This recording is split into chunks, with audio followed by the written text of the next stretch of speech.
Hey guys, I'm Dimension Jump and today I'll be reviewing Hyrule Warriors Age of Calamity, which was released on the 20th of November 2020. Now, this game tells the events of the Great Calamity 100 years before the events of Breath of the Wild, and this is done in the Hyrule Warriors format. So you've got characters like Link, Zelda, the King, the champions, and then you've got other characters like Pura, Robbie, Impa, and various other characters that you see in Breath of the Wild.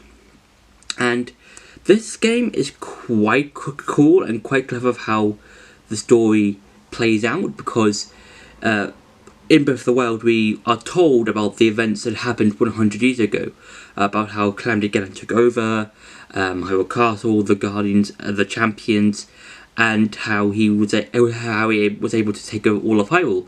And it also tells the events before that. So it talks about how Zelda is trying to find a way to awaken her sealing powers, trying to find a knight that can wield the Master Sword, trying to find suitable pilots for the Divine Beasts, and so on and so forth. And also, there's a new character. Well, there's two new characters that are introduced in the game.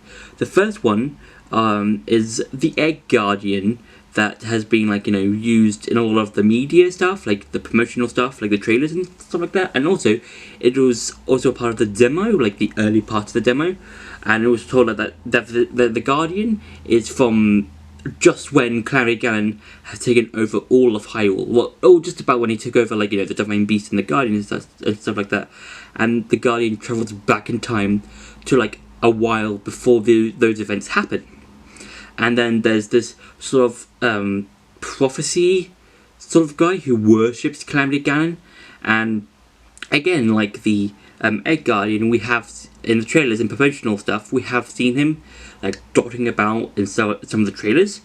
And I feel like these inclusions are quite interesting because we can see how they impact the story of Calamity Ganon and his rise to power, and how some things might have changed between this game and Breath of the Wild. And just like Hyrule Warriors, you go from place to place, battling enemies, battling bosses, battling a lot of enemies, but it's all in the Breath of the Wild universe, lore sort of stuff. Whereas in the original Hyrule Warriors, you fought against enemies from the different timelines. So you could be fighting Zant from Twilight Princess or Girahim from Skyward Sword. But within Age of Calamity, it's all based on the enemies that you can find all throughout Hyrule in Age of Calamity that you can find in Breath of the Wild. And the characters all have different moves, and they all feel unique and different. Apart from Link, I feel like even though Link has different moves, slightly different moves, I feel like a lot of his moves you can do in Age of Calamity are a lot similar to the ones you could do in the original Hyrule Warriors. So you could do a spin attack, a sort of jump and sort of slash attack, a sort of down thrust attack, and various other ones. But combine that with the moves you could use in Breath of the Wild, like a shield surfing attack, an attack with a glider, and various other attacks. And then you've got Princess Zelda, who can use the Sheikah Slate and use the different runes on that to attack enemies. And then you've got the champions who can use their own abilities, like Duke's Protection, Abota's Fury, Mipha's Grace, and Rivali's Gale. And I think those moves for those characters are used pretty well. And also, Impa, who's a playable character. I hate to say this because I know there's someone I know that is gonna. Impa is not that bad a character to play as, because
hate to say it, because Impa, she's not that bad a character to play as. Oh, I can't believe I said that. Oh, god damn it. She's fine, I guess. She's a fine character to play as, and yeah, I kind of wish I had Pura to play as in the game. That would have made it a lot cooler. I'm not. Yeah, but he knows who he is. Who simps for young Impa. You know who you are. Yeah. So now it's time for some gameplay. Now the map is split up into different sectors, kind of like how Breath of the Wild did it with its overworld, where you had to go to all the different Sheikah towers to unlock different parts of the map. But with this one, with this map, you've basically got to different towers combined into like one area. So instead of just being different areas of the map, just combined into those sections, which I think is really neat. And you can basically just move about, see what characters you can level up, that sort of stuff. Which missions you can go to, and which missions you've completed, which ones you haven't completed. And for sometimes, if you've got for example with this one, with this particular face thing, they will give you different things, giving you extra bonuses, more special attacks, more combos, more hearts, that sort of thing. And sometimes they might give you a specific item of clothing that Link can wear, which I think is quite interesting, because it's you can do a lot of combinations for Link, and it can also be seen through several cutscenes. So, for example, for Master Koga, for this one in particular, you will need these specific materials. So yes, and then you'll get more hearts, and they can be specific amount of hearts. So it could be 1 heart or 2 hearts.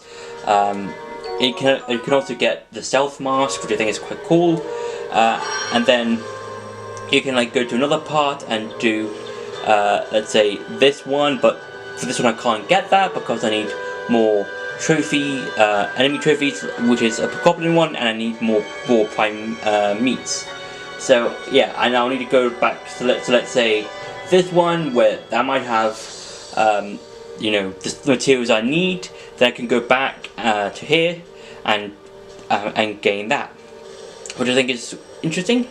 And also, if you want to, let's say, do a particular mission, go on a particular mission, and you can if you want, choose any of the characters that you have unlocked already. So you can choose Link, Impa, Zelda, Mipha, Daruk, Vali, Urbosa, Hetsu, Riju, I think I'm saying that right, Teba, Yonbo, I think I'm saying that right as well, Sidon, Master Koga, the King, and Monk Maz Koshia.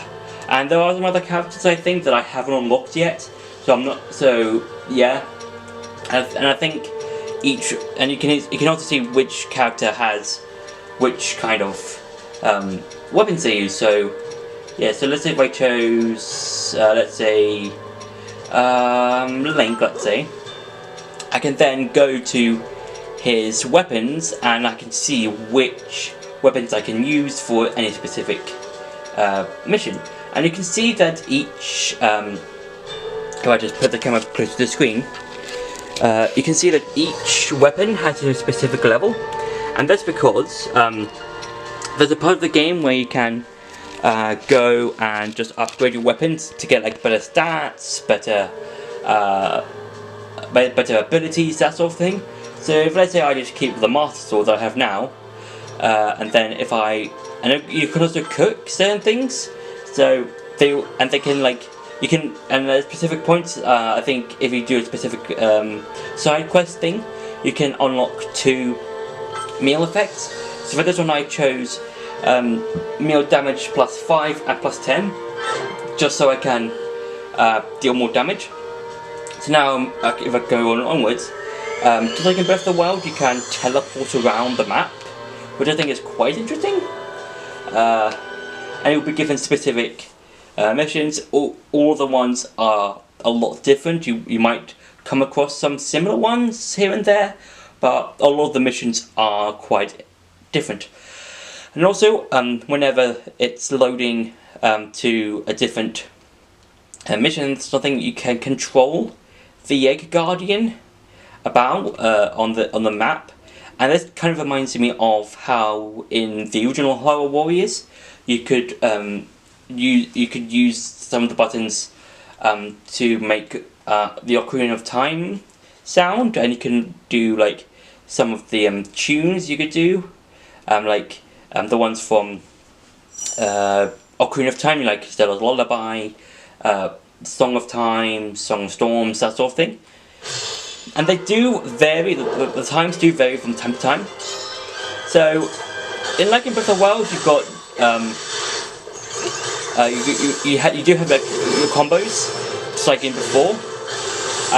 But for this game, it doesn't use the same buttons as the original Hyrule Warriors did, and during the demo, I did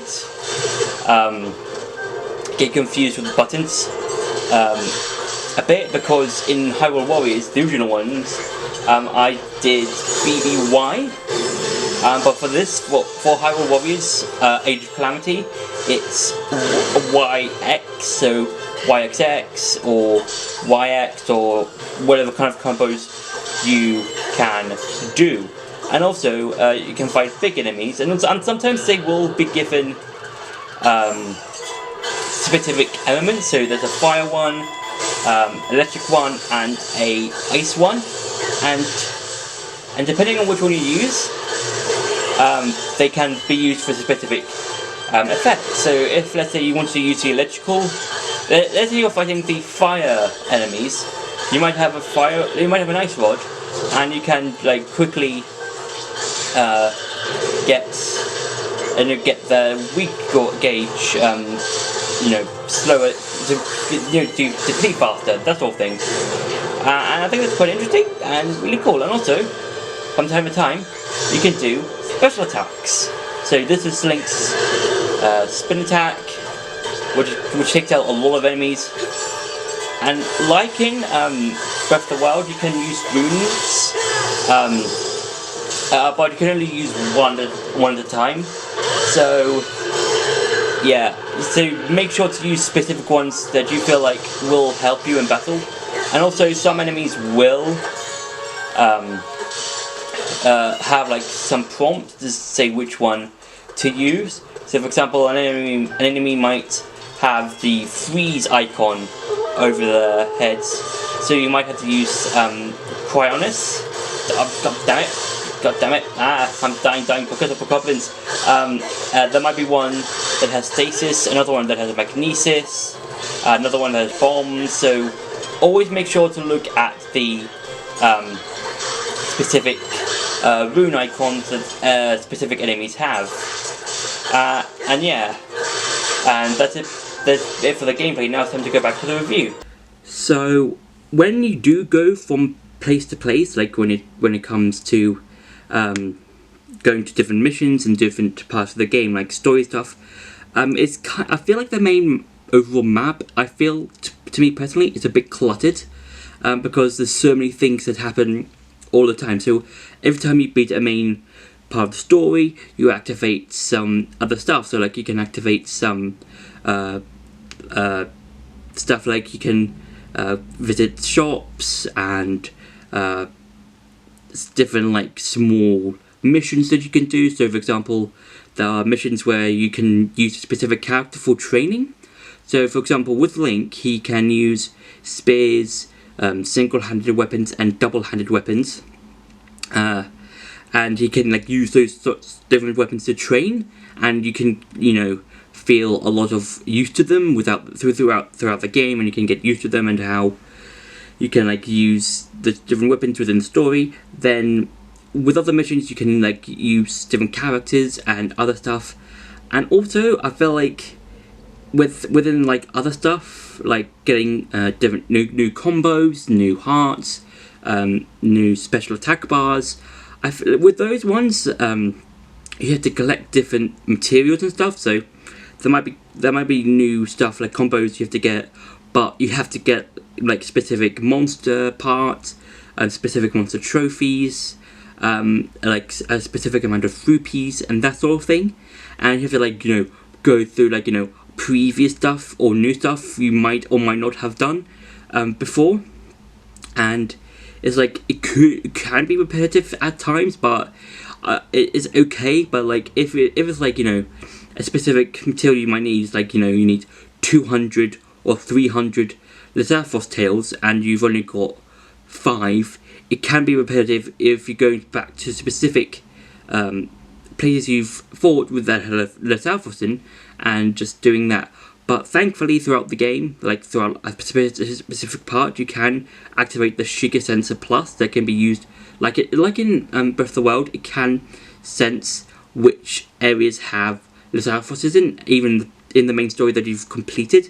And I feel like there's a good way of finding older like trophies or finding materials that you've already done, just so you can just collect those last few materials to like upgrade your character's hearts, special attack, or combos. Now, each character has different combos. So for Link, he's got his spin attack. For Zelda, she can use various runes from the Sheikah Slate, and various other stuff, etc., etc. Now, I think all these combos are quite cool because they're all unique and they're all special to that specific character. So, for example, with Zelda, she's got 2 different special attacks. Now, there's going to be some spoilers I'm going to be talking about. So, the first one I talked about before is Zelda using all of the runes as a special attack on the Sheikah Slate, and the second one is when she's unlocked her summoning ability or her sealing ability, and she basically uses the Bow of Light and attacks like a large amount of enemies. And I think that's really interesting and really cool to see a character using 2 different special attacks, kind of like how Link does it with the different weapons he can use. So he can use the spear to like do speary stuff. He can use the 200 weapons to do like a massive swing, and with the like single-handed weapons he can do a spin attack. Now, apart from Link, Zelda, the champions that you can use as characters, you can use other characters as well. So you can also, as I mentioned before, Impa. You can also use the king, which I feel like is quite interesting. You can also use the monk guy from the Champion's Ballad, which I feel like is really interesting and cool because I would never have thought he would be in the game, because that's the monk guy from the Champion's Ballad DLC in Breath of the Wild. It's probably the most surprising character that I could play as in the game.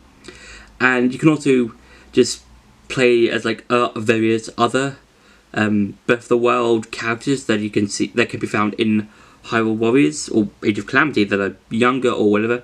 And also you can also fight as the leader of the Yiga clan, Martha Koga, I think that's his name. And yeah, I feel like each character that you can play as is really cool and really interesting. And just seeing how this unfolds, how the game unfolds, and how it just feels like its own thing. The only thing that kind of bothers me is that it has to, like, that the game is kind of stretching out on its own. And don't get me wrong, I do kind of like how the Guardian travels back in time to try and stop the Calamity, but also diverting away from the main Breath of the Wild story, because with the sequel, with us knowing little about the sequel, we don't know when the sequel will be set place. It could be set after Breath of the Wild, or be set after Age of Calamity, because we know little to nothing about Breath of the Wild 2. The only thing we know is that Ganondorf is returning, and yeah, that's exactly it. We still don't know when it's going to be set. So that's kind of a bit of a problem, in my opinion, about Age of Calamity, because now with this new timeline sort of thing, we don't know when the sequel is going to be released. So yeah, so that's been my review for Age of Calamity. I hope you enjoyed the video. Don't forget to like, share and subscribe, and I'll see you in the next video.